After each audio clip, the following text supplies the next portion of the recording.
Hi guys, Brian here, and I just got back from Dragon Ball Resurrection F, seeing it in theaters. And if you want a short video, here's my quick opinion of it. It was really good, I liked it a lot. Not like an amazing movie on its own, but as a Dragon Ball movie, I enjoyed it and got a rather big kick out of it. So I definitely enjoyed it. I've enjoyed it more than Battle of Gods. I'm really looking forward to diving into Dragon Ball Super in the future. And I liked it. It all kind of meshed well and didn't have any super awkward moments to me. I liked it a lot. So if that's all you wanted to see, I want to say thank you for watching. Thank you to those of you who have subscribed to us and passed the word on about us. You guys are awesome, and you guys are the reason we keep doing these videos. But if you want a longer video where I go into more detail, that's what's about to happen. So if you want, you can shut off the video now and you're not going to miss anything other than just me rambling from topic to topic. But if you want that, stick around. Obviously, since I'm going to be discussing the movie quite in detail, you're going to get spoilers, so I'm not even going to try to hide these. So here's your spoiler warning. Spoilers for the movie. Spoilers, spoilers, spoilers, spoilers. Now, while I talk, it's going to be pretty boring if you're just staring at my gorgeous, gorgeous face and luscious locks. So I'm going to go ahead and splice in some footage of my friend and I playing Dragon Ball Xenoverse that we started doing the Resurrection F stuff for the first time. Or at least I started doing the Resurrection F stuff for the first time. And he went to go see the movie with me. So here's us playing Xenoverse and the Resurrection F stuff, which the rest of the channel will get to shortly. Okay, so as I said, I quite liked the movie. I don't have any major complaints about it, but I do have some nitpicks, and apparently I want to start off talking about those. So let's get the negative crap out of the way, and then I can start gushing about what I liked about the movie. One of the big things that kind of was odd to me was the pacing of the fights themselves. They weren't as fast and action-packed as they had been. They were slowed down. The fists were flying at more normal speeds. And yes, they did zoom out of the action of the fights to show that they were actually moving super fast. But from the audience perspective, the fights themselves felt like they were going kind of slow. I kind of like the, oh my god, these guys are throwing punches so fast, visuals that Dragon Ball generally has. So I would have liked it if they sped the fights up a little bit more. Just makes it feel faster to me, I guess. I like that. Another nitpick I have is that there was really no build-up to the introduction of what my friends and I have dubbed Super Duper Saiyan, because that is a better name for it than Super Saiyan God, Super Saiyan Goku, or whatever you want to call it. Blue-haired Goku. And Vegeta. There's just no build-up to it. It was just, bam, he has it, go fight now. But I was looking forward to him reaching that new level of power. I didn't want him to just have it. I wanted to see him get it. Felt like there was part of the story missing. Like, it feels like there should be a director's cut where we see Goku actually obtain that form for the first time. I don't know, it just felt not impactful enough to me, I suppose. So those are my biggest complaints and nitpicks that I have for the movie. Other than that, there's no bingo scene, which I actually did find amusing in Battle of Gods. There's nothing huge negative for the movie that I have to say. Those are just my two biggest nitpicks, I suppose. So now I'm going to start gushing about what I did like and pros and cons of various topics. I did kind of really like that they kind of seemed like they were teasing more fusion or more cooperation between Goku and Vegeta. And to be honest, I actually kind of expected that to be the key to defeating Frieza, of Goku and Vegeta going, we have to start working together, not necessarily fusing into a person to fight them, but fighting side by side at the same time. Given how much they were talking about it throughout the movie, I kind of suspected that. I did totally see Weiss just going, okay, rewind time. As soon as they mentioned that ability, like, yeah, it's probably gonna, something's gonna happen and Weiss is gonna have to use that ability. And everybody it did. I really liked the world building that happened with the introduction of Jocko and seeing the remnants of Frieza's empire with Sorbet, Tagoma, and Sashimi. I think those are their names. I liked seeing that their empire was crumbling without their strong military force and strong fighters. So that was really cool. It kind of made me feel more like there was more to the setting than just the events of Goku's life. And that always makes me happy when I get a sense that something is going on in this entire universe rather than just this one character's life. I really love that they talked about King Cold and we're going to be bringing him back. And I also kind of really love that they got that's taken away from them, unable to do that by Dragon Ball gang, whose names I don't remember. Shu, I think it was. So I dug that. I really, though, wished they had mentioned Cooler, but I'm aware he's a movie character, so therefore, to Toriyama's writing, he doesn't really exist. But I really like Cooler, so I wanted to at least a line saying, what about my brother? Oh, he's dead too, and we really didn't want to bring him back, or something. I would have liked Cooler to have been canonized. Bardock's been canonized, even though Toriyama's take on Bardock is not as good as the movie of Bardock, which is awesome. Something else I'm actually rather surprised didn't happen was there was no mention of Frieza's race. Given that in Dragon Ball Heroes, Dragon Ball Online, and Dragon Ball Xenoverse, a number of the Dragon Ball properties lately have been introducing the concept of other, well, I call them Icers because I think that's the best name for them, but I think they're actually called Frieza's race, Frieza's clan, Frost Giants, something along those lines. Ice Giants, I think, has also been used. I prefer the term Icer. That's what I heard them called back when I was being introduced to Dragon Ball and we saw King Cold and Cooler show up. I don't know where that came from, but that's a term I've always liked. So given how prominent other Icers are in other forms of media that Akira Toriyama has had interactions with, I know Dragon Ball Xenoverse, he helped do some of the character designs. He helped with Xenoverse a bit.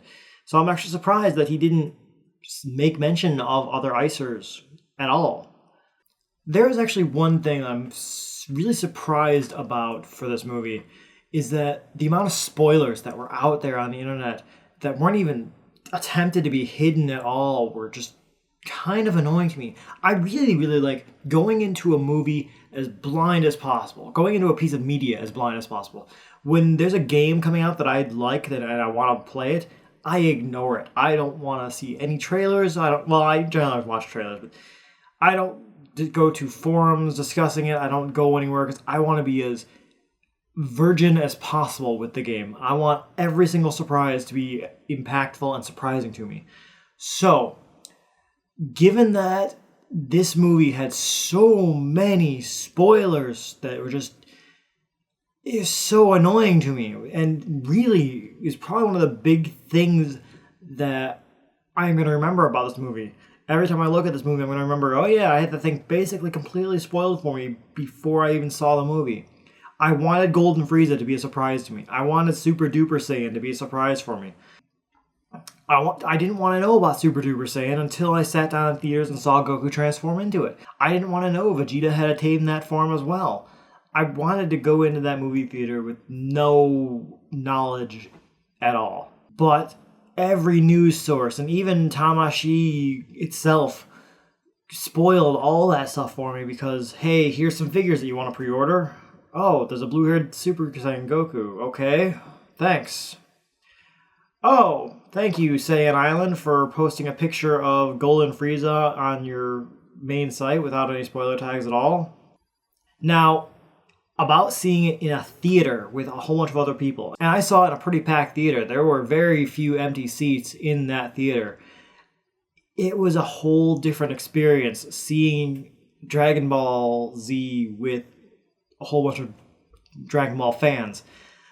It was really cool. I loved it. I missed a number of lines because people were laughing and reacting. So there might be some things that I might have missed. Not anything major, but a line or two, a reaction or two I might have missed because people were laughing. And I think I'm okay with it. I'll watch the movie again and catch those later. It just was a really cool experience to see it in theaters. I'm pretty sure I said something similar when I watched Battle of Gods in theaters. It was cool.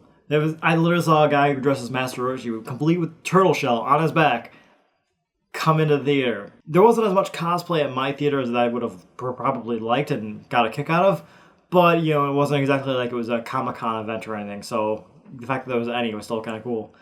And I'm now, like, tempted to, I should have done something myself. Like, I had the hair length in order to go Super Saiyan. That would have been cool if I did that, but didn't think of it until I was driving home. Power levels are bullplop. They were only introduced to show that the reliance on them was to be folly. That every one of the good guys who never used these scouters and never relied on power levels always surpassed what their power levels theoretically should come up with. I really expected in this movie to be just another reiteration of talking about how power levels are bullplop. Just because a guy has a power level of X doesn't mean that he will always win against a power level of Y. The best fighters can still lose to someone who is not as good as them if they don't have a good day, or the guy who's not as good as them has a really good day. It's not a static thing.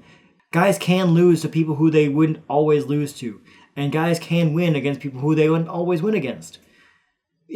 Combat is always a influx, unknowable thing. You can't go in assuming that all the time this character will beat this character. With the exception of narrative properties. Goku's going to win because Goku's the good guy. So since Dragon Ball has aired, people haven't really realized that the power levels were bullplop and just intended to be an intentionally flawed source of measurement. You still have people arguing about what Broly's power level is. Broly's power level doesn't matter. It's whatever it needed to be to challenge the heroes. And I really kind of expected this movie to reiterate that, especially when Frieza made a point of saying my power level will be X, whatever he said it was going to be when he finished training. I'm honestly surprised that it wasn't brought up as how flawed it was, even more so, because I believe that in the fandom it's pretty well known to Toriyama that the fandom has latched onto power levels as something that they shouldn't have latched onto, but they did. So I expected you shouldn't be doing that from Toriyama, effectively. But let's shift gears a bit and talk about Master Roshi. Now, I've never been a huge Roshi fan, so seeing him get brought in and actually being part of the fight, I guess is kind of cool. But it's you're completely outclassed, dude. You shouldn't be there. Especially I found it funny that they were. It probably was intended to be humorous, but it was funny that they were talking about Goten and Trunks not wanting to get them killed, so they left them behind. But then they bring Master Roshi and immediately bring Master Roshi in that conversation. So I think it was supposed to be humorous that they're talking hey, we didn't bring the kids because they're going to get killed. Here's someone really weak. Oh, they were also talking about Yamcha and Tien at that point as well. I'm but Roshi is here? Yeah, I can understand Tien and Yamcha not wanting to show up when Frieza shows up, because that is just not a good place for Yamcha and Tien to be. So why the heck would Master Roshi show up? He should have gone, wait, Frieza's coming and he's immensely more powerful than most of the stuff that I've ever fought.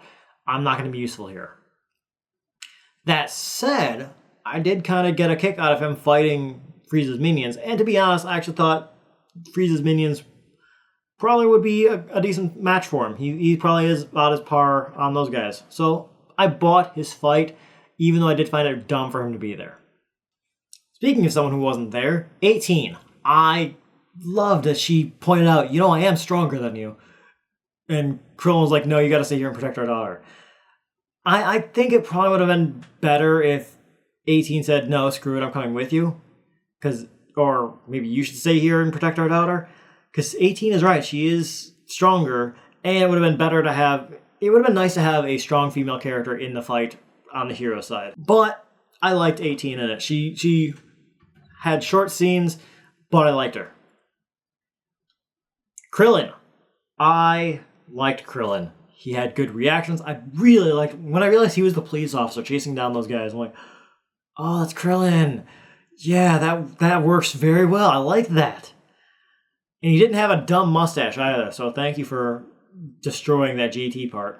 I know, it's different time frames, different timelines now. Still, I liked Krillin as a cop. That made sense to me. And I loved that when he pulled the helmet off, he had hair. I'm in the promotional stuff, I kept seeing Krillin without hair. I'm why? Why would he have hair? Okay, for those of you who don't know, Krillin was a Buddhist monk. And that's what those 6 dots on his head means. That's why he shaved his head, is that he was a monk. When he got married, that breaks the Buddhist vows or something to that effect, and thus he was no longer a monk. And thus he had to grow his hair, or he let his hair grow out. Or maybe had to or something to that effect. Basically, it's part of the religion thing. So when I kept seeing promotional material with him being bald, I'm he's going to come into the movie being bald, and it's not going to make sense because he's married. But then during the course of the movie, like, he shows up and he has hair. I'm like, oh, he does have hair, good. And then they're getting ready to fight Frieza, and he says, I'm going to go bald. I'm like, okay, that justifies it to me. I'm willing to accept that now. So thank you for doing that for me. Does not excuse Gohan's hideous tracksuit, but thank you. I really, really didn't expect and love that they brought up that future Trunks killed Frieza. Like, basically every other time they talk about Frieza in the entire series, they ignore the fact that future Trunks defeated Frieza, not Goku. Goku did defeat him, but not dealt the finishing blow to him, didn't kill him completely. Tried to, but didn't. So the fact that they talked about future Trunks multiple times makes me so pleased. Granted, I would have liked Frieza to talk about him a little bit more, like say, and who's the, and ask about where future Trunks was. But, okay, whatever, I'm willing to let him slide on it. They addressed it satisfyingly enough to me, and that pleased me. I was pleased to see that. Now let's go ahead and talk about Gohan. Gohan, you disappointing man, you. I loved the story of Gohan in Dragon Ball Z, of Gohan having this immense power and kind of resisting his role to try and fill his father's shoes. And I really like, it's one of my biggest disappointments about the Dragon Ball franchise, that Gohan starts off with going, hey, I'm gonna be great, I'm gonna be great, and then he's like, I'm good enough, I don't need to do any more. Goku will always be around to save the day. No, Gohan, you were supposed to be the successor, the guy who continues the legacy. You're supposed to be both the mental and the physical, and you're supposed to be a great combination of the two. And the fact that he stops just training and doing anything with the martial arts is just really sad to me. It's one of the big things about Dragon Ball that I don't really like, is that Gohan's story just stops when it should be one of the focuses. So let's now talk about Uncle Piccolo. I loved seeing Piccolo acting as an uncle, and that scene where Videl comes in and calls him Uncle Piccolo just makes me laugh. It just cracked me up. Piccolo himself in the movie performed very well. I liked the way he fought. I liked everything that he did. Yeah, Piccolo was awesome. I liked him in the movie. Which brings us now to Tien, which Tien is, I probably have mentioned this in the Let's Plays, but he's another of my big disappointments with the series. He is the strongest human, the guy who keeps training, keeps trying to get stronger, despite the fact that he's so drastically outclassed by everybody. It's just so sad to me that Tien is not allowed to get on par with even Piccolo. He's always, being outclassed by Goku is fine, being outclassed by Vegeta is okay, but he's not even allowed to get up to Piccolo's level anymore. It's like, oh, come on. Tien's the strongest human. He's the guy who... Krillin's a good best friend and a good martial artist, and he's a good character. But Tien is the guy who I want to see him get stronger. I want him to be one of the frontline fighters constantly and getting better. Yamcha was never really all that much of involved in the martial arts. He just kind of was there to do it, kind of. Chaozu was kind of there as well. But his striving thing has been like, I'm going to get strong. And to see him just continue to get strong, but be completely overshadowed and outclassed by everyone else just makes me really sad. But anyway, all that rambling aside, I really did like the way he was portrayed in the movie. He showed up strong. He did cool things in it. He took out a bunch of the minions. He was I liked Tien in the movie. He was good. I two thumbs up for Tien for me. And so that brings us to Jocko, who I had really no opinions about beforehand. I know Jocko's history and origin, and that he's a manga created by Toriyama more recently, and is tooling around with Bulma's sister. But really, I haven't had much exposure to him. I know just the bullet points of him. So this is my first real exposure to him. And I have to say, I rather like Jocko. As I mentioned, his introduction helped build the setting more to me, so I dug that. I also really dug his voice actor. The voice actor for Jocko, I didn't expect to have any strong opinions about Jocko. I expected to tolerate him at best. But I actually kind of liked him. And the voice actor was a major part of that. He did a very good job portraying this character who was rather weak, but kind of like pulled in the direction of trying to do his duty. Granted, he was more kind of shoved to do his duty than really pulled to, but I dug Jocko more than I expected to be honest. And I would not mind seeing more of him, to be honest. So let's talk now about Weiss, who I liked that they didn't go into detail about who he was, where he comes from, or his race at all. Like, they still left that a mystery, and I was willing to go with it, and I liked it. It's kind of starting to skirt into obnoxious territory where he's so one-dimensional about his love of food, and Beerus kind of is pushing this as well. So, yeah, they're being used as comic relief over their love of food. And it's starting to get on my nerves a bit, but not enough that I'm going to be upset about it. But I liked Weiss discussing the difference between Vegeta and Goku. I really wish that they had mentioned that the weaknesses and strengths of Goku and Vegeta complement each other well, which is why Vegeta was such a powerful force. I wish they had made something like that, because it makes perfect sense. I also completely foresaw that Weiss was going to be using his temporal power to undo something Frieza does in the movie. So, kind of a powerful ability, but we'll see how it gets handled.